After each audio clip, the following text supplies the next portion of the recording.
नमस्कार, मैं हूं अनुराग चड्ढा। इनसाइड विद अनुराग में आपका स्वागत है। दोस्तों, दलित मुस्लिम की राजनीति करने वाली मायावती को मुस्लिमों का अब वोट नहीं चाहिए, क्योंकि मायावती ने अपने पार्टी के सबसे बड़े मुस्लिम चेहरे को सिर्फ इसलिए पार्टी से बाहर कर दिया क्योंकि उसने गलती से बहन जी का फोन नहीं उठाया। मायावती का एक फोन ना उठाना बसपा के बड़े मुस्लिम चेहरे शमशुद्दीन राइन के 27 साल की वफादारी पर भारी पड़ गया और उन्हें पार्टी से बाहर का रास्ता दिखा दिया गया।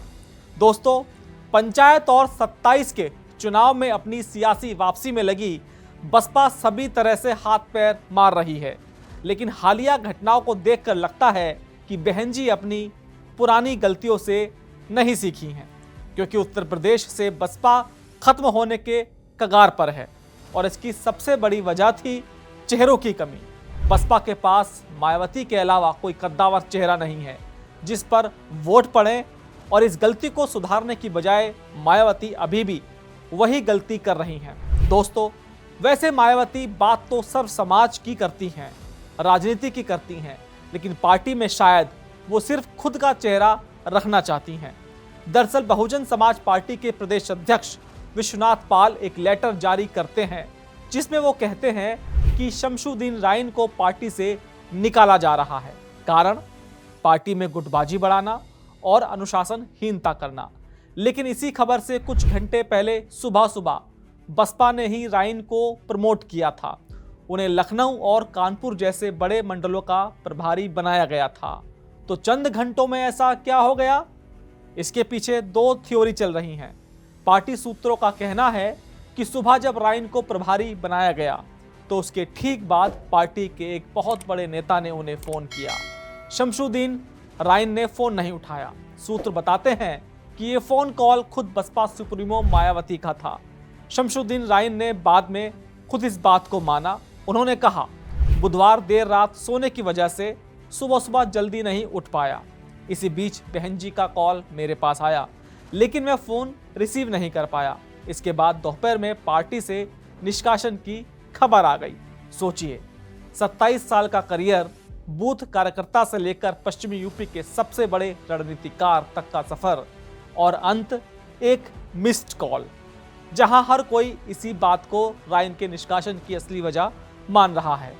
तो पार्टी ने भी एक ऑफिशियल कारण बता दिया, और वो कारण है गुटबाजी। दरअसल आरोप है कि 9 अक्टूबर की रैली में शमशुद्दीन राइन ने अपने प्रभार वाले जिलों में आने वाली गाड़ियों पर प्रदेश अध्यक्ष विश्वनाथ पाल की तस्वीरें वाले बैनर और होर्डिंग नहीं लगाने दिए थे। ये साफ साफ बसपा के अंदर चल रही एक जबरदस्त पावर पॉलिटिक्स को दिखाता है।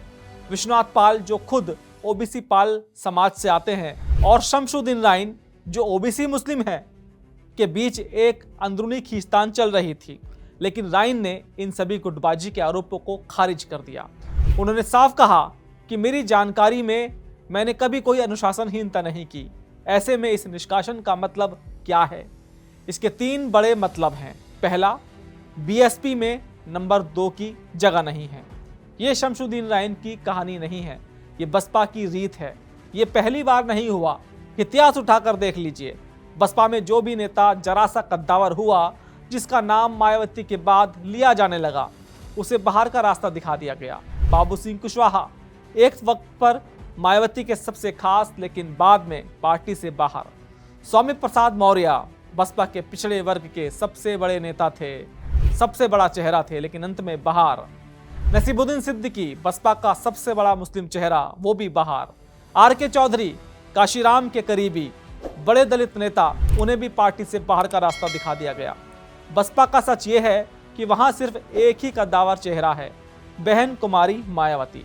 जो भी अपना कद बढ़ाने की कोशिश करता है या जिसका कद पार्टी से बड़ा होने लगता है, उसे अनुशासनहीनता और गुटबाजी के आरोप में बाहर कर दिया जाता है।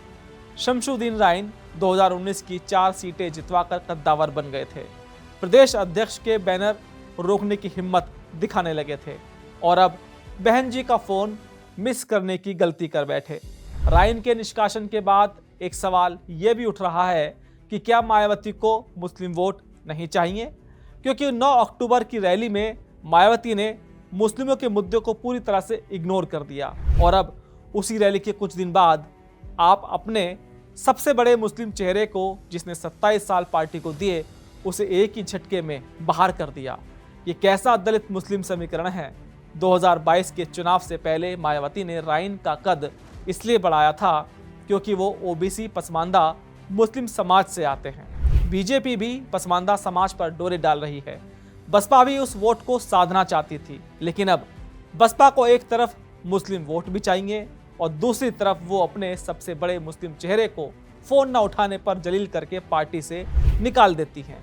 ये संदेश साफ है, या तो मायावती को लगता है कि मुस्लिम वोटर खासकर पश्चिमी यूपी का सपा और कांग्रेस से नाराज होकर उन्हीं के पास आएगा, चाहे वो किसी भी मुस्लिम नेता को रखें या ना रखें, या फिर वो मान चुकी हैं कि मुस्लिम वोट अब उनका नहीं रहा, इसलिए वो सिर्फ अपने कोर दलित वोट बैंक पर ही फोकस करना चाहती हैं। शमशुद्दीन राइन का बाहर जाना सिर्फ एक व्यक्ति का निष्कासन नहीं है, ये बसपा के अंदरूनी सुप्रीमो कल्चर का एक और सबूत है। ये दिखाता है कि 27 साल की वफादारी, बूथ पर की गई मेहनत और 2019 में जिताई गई 4 लोकसभा सीटों की कोई कीमत नहीं है। कीमत है तो बस एक चीज़ की, कि सुप्रीमो का फ़ोन मिस नहीं होना चाहिए। इस एक कदम ने बसपा के दलित मुस्लिम समीकरण पर बहुत बड़ा सवाल खड़ा कर दिया है। वो सोशल इंजीनियरिंग जिसके लिए बसपा जानी जाती थी, अब सुप्रीमो इंजीनियरिंग बदल चुकी है। सवाल यह है कि क्या एक मिस्ड कॉल की सजा पार्टी से निष्कासन होना चाहिए, और क्या बसपा, जो पहले ही अपने सबसे बुरे दौर से गुजर रही है, इस तरह अपने पुराने नेताओं को खोकर दोबारा खड़ी हो पाएगी? क्या शमशुद्दीन राइन को निकालना सही फैसला था, और क्या आपको लगता है कि मायावती अब सिर्फ दलित राजनीति पर फोकस कर रही है? कमेंट में दोस्तों ज़रूर बताइएगा, और साथ ही साथ मेरे चैनल को सब्सक्राइब करना ना भूलिएगा। फिर आपसे मुलाकात होगी किसी दूसरी खबर के साथ। नमस्कार।